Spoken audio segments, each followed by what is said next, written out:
باقی کتابوں کے ساتھ تیسرے نمبر پر اس کی وضاحت بیان کی جا رہی ہے اس آیت میں، اور ساتھ ہی اس آیت میں اجتہاد کا ایک بہت ہی مرکزی اصول بیان کیا جا رہا ہے کہ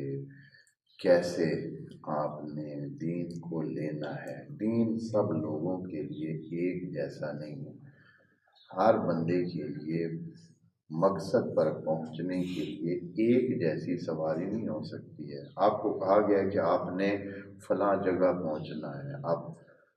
آپ سب کو یہ نہیں کہہ سکتے کہ سب نے جہاز پر ہی پہنچنا، نہیں، جتنے آپ کے وسائل ہیں آپ اس کے مطابق ہی پہنچیں گے۔ مقصد پہنچنا ہے، لیکن پہنچنے کے جو وسائل ہیں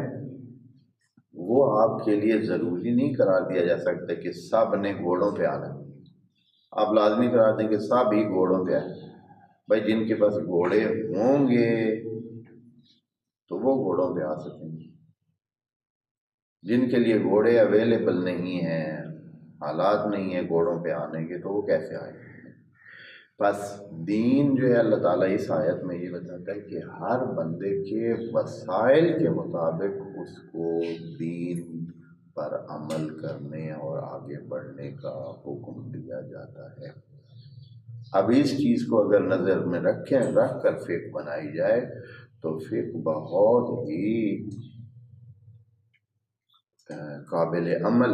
ایک چیز بن جاتی ہے، قابل عمل بن جاتی ہے۔ پھر اتنا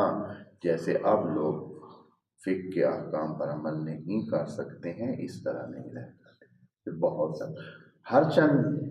بہت سارے کوشش کی بھی گئی ہے، جہاں واضح انداز میں نبی کی سیرت سے یہ کچھ ملا ہے کہ بھائی یہاں ایسے حالات ہو تو یہ کر لیا کریں، ایسے حالات ہو تو یہ کر لیا کریں، ایسے حالات ہو تو جیسے نماز کے بارے میں مثلا کوئی بندہ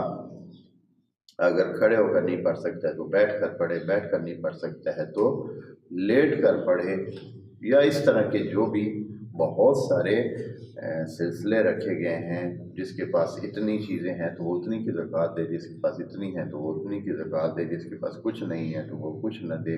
جس کے حالات ٹھیک نہیں ہیں تو وہ زکوٰۃ لے بھی سکتا ہے۔ تو یہ ساری چیزیں یہی دین ہے۔ دین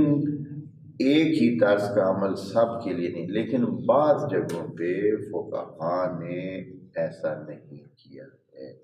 وہاں ایک ہی طرز کو جو ہے نا وہ اپنایا ہے کہ سب جو ہے وہ اس میں ایک جیسے ہیں، تو یہ آ کر کیا ہو جاتا ہے، خرابی ہو جاتی ہے۔ ان میں سے ایک مثال دیتا ہوں کہ جہاں